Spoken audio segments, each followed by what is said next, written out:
Hello viewers, welcome back to your own YouTube channel the magnificent brain. आपके अपने YouTube channel the magnificent brain में आपका स्वागत है, इस्तकबाल है, खैर मकदम है, वेलकम है। आज हम अपने इस वीडियो में बात करने वाले हैं शिक्षा विभाग बिहार सरकार से संबंधित एक महत्वपूर्ण अपडेट को लेकर, और ये अपडेट जुड़ा हुआ है सीधे सीधे शिक्षकों से। जैसा कि आप यहाँ देख पा रहे होंगे कि इन शिक्षकों की नौकरी पर मंडरा रहा है खतरा। तो ये कौन से शिक्षक हैं जिसकी नौकरी पर खतरा मंडरा रहा है, इसके बारे में भी हम जानने वाले हैं। और साथ में यह भी जानने वाले हैं कि ऐसे बहाल शिक्षकों की सभी VO से मांगी गई है सूची। अब इस तरह के जो शिक्षक हैं वो किस तरह से बहाल हुए हैं, इसकी सूची मांगी गई है। और रिक्ति के विरुद्ध नियोजन वाले शिक्षकों पर होगी कार्रवाई। इन सभी बातों पर हम लोग विस्तार से बात करेंगे और इसके संबंधित जो न्यूज़ है उस पर चर्चा करेंगे। 7 अप्रैल को दिया गया था सेवा समाप्त करने का निर्देश, अब होगी वेतन की वसूली भी।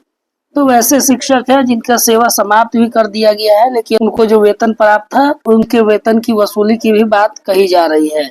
इन सभी बातों को हम डिटेल से जानने वाले हैं।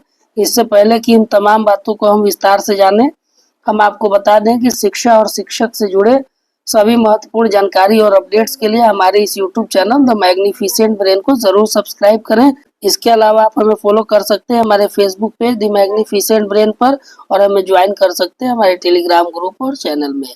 इन सभी का लिंक वीडियो के डिस्क्रिप्शन में मौजूद है। चलिए अब पूरे खबर को देखते हैं।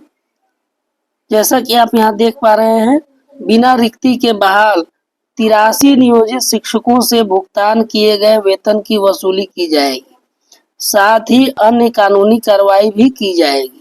इस संबंध में DEO राघवेंद्र प्रताप सिंह ने संबंधित नियोजन इकाई को निर्देश दिया है।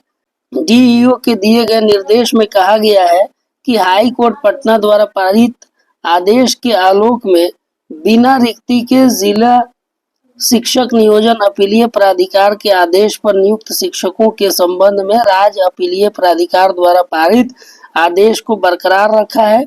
कोर्ट द्वारा इनकी नियुक्ति को अवैध मानते हुए नियुक्ति तिथि से वेतन मद में ली गई राशि की वसूली का आदेश दिया गया है। न्यायालय के आदेश का पालन करते हुए संबंधित नियोजन इकाई 83 शिक्षकों के विरुद्ध बिहार पंचायत प्रारंभिक विद्यालय सेवा नियमावली 2020 में निहित प्रावधानों के आलोक में आवश्यक कार्रवाई करना सुनिश्चित करे। इन शिक्षकों पर की गई कार्रवाई से DEO कार्यालय को अवगत कराए। तो ये सबसे महत्वपूर्ण अपडेट था कि ये जो न्यूज जुड़ा हुआ है अपीलीय प्राधिकार से जुड़ा हुआ है। इससे पहले भी हमने इसमें एक न्यूज बनाया था जिस समय इन 83 शिक्षकों के विरुद्ध कार्रवाई की गई थी और उनके सेवा समाप्त करने की बात कही गई थी, और इन्हें उनके अटेंडेंस को, उनके प्रोफाइल को ई शिक्षा कोष से डिलीट करने की बात कही गई थी। मामला पटना हाई कोर्ट से संबंधित होने के कारण किसी भी प्रकार की शिथिलता की पूर्ण जवाबदेही संबंधित नियोजन इकाई की होगी, यह बात DEO के पत्र में कहा गया है। अब आगे देखते हैं। 7 अप्रैल को दिया गया था सेवा समाप्त करने का निर्देश।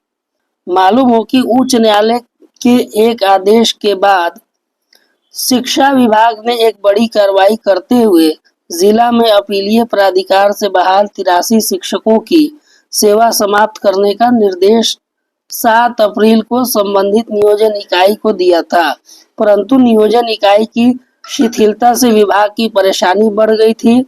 जिला शिक्षा कार्यालय से प्राप्त जानकारी के अनुसार अभी तक किसी नियोजन इकाई द्वारा इस संबंध में कार्रवाई करते हुए विभाग से पत्राचार नहीं किया है।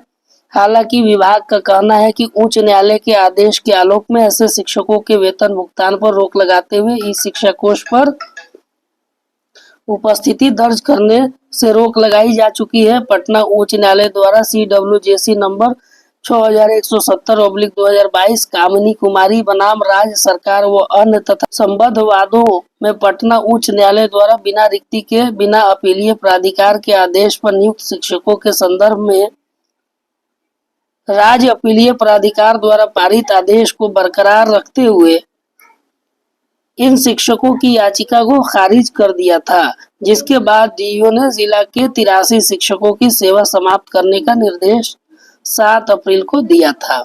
ये तो पहले का जो न्यूज था वो था। अब आगे देखिए कि ऐसे बहाल शिक्षकों की सभी बीओ से मांगी गई है सूची। अपीलीय प्राधिकार से बहाल शिक्षकों की नौकरी पर संकट मंडरा रहा है। वर्ष 2006 व 2008 की रिक्ति पर नियोजित शेष शिक्षकों की नौकरी जाएगी। इसको लेकर विभाग सक्रिय हो गया है। इस संबंध में डीईओ राघवेंद्र कुमार सिंह ने सभी बीईओ से ऐसे शिक्षकों की सूची मांगी है। डीईओ ने बताया है कि बीईओ द्वारा उपलब्ध कराई गई सूची के आधार पर राज्य अपीलीय प्राधिकार में जल्द ही शिकायत दर्ज कराई जाएगी। शिक्षा विभाग की इस कार्यवाही से शिक्षकों में हड़कंप है।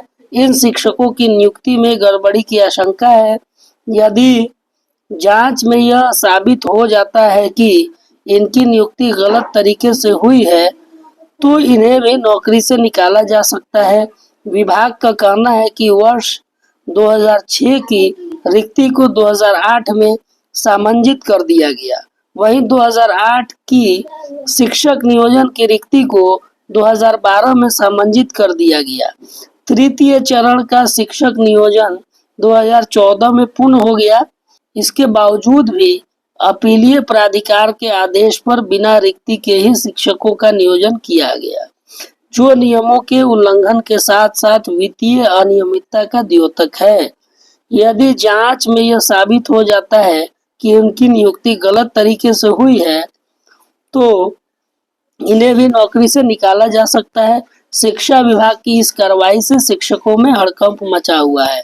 तो ये तमाम खबर थी और इससे संबंधित जो पेपर का खबर है वो इस तरह से बहुत सारे पेपर में छपे हुए हैं, इसे भी आप अच्छे से देख सकते हैं।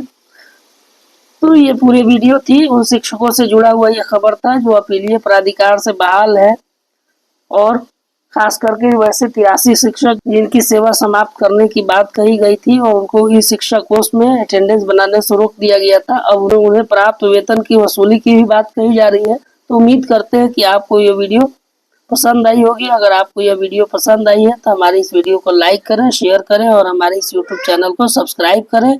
मिलते हैं इसी प्रकार के महत्वपूर्ण जानकारी के साथ। तब तक के लिए हमें दीजिए अनुमति। धन्यवाद। Thank you for watching.